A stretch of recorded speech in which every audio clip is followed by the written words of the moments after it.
So hello everyone, আজকে তোমাদের মাঝে একটি নতুন রেসিপি নিয়ে এসেছি।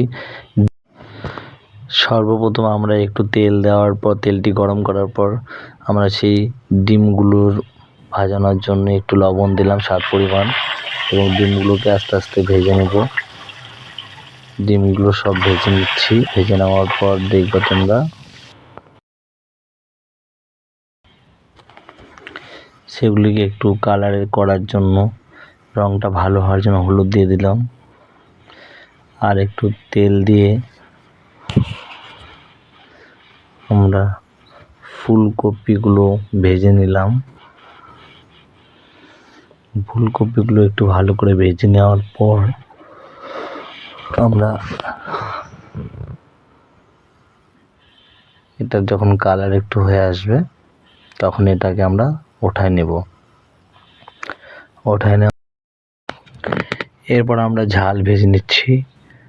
ঝাল ভাজার পর এখানে অল্প পরিমাণ জিরে গুঁড়ো দিলাম, এবং সাদা ফল, আদা বাটা, এবং আলু, পেস্ট করা আলুগুলো দিয়ে দিলাম, স্বাদ পরিমাণ লবণ, এবং আমরা রং দিয়ে দিলাম, তাতে আমাদের কালারটা ভালো হবে। এবার টমেটোগুলো দিয়ে দিলাম, তারপর ভাজা ফুলগুলো দিয়ে আমরা এটাকে কিছুক্ষণ কষায় নেব। মোটামুটি আমাদের কষানো হয়ে গিয়েছে, আমাদের কষানো কমপ্লিট। এবার আমরা স্বাদ পরিমাণ জল দিয়ে দেব।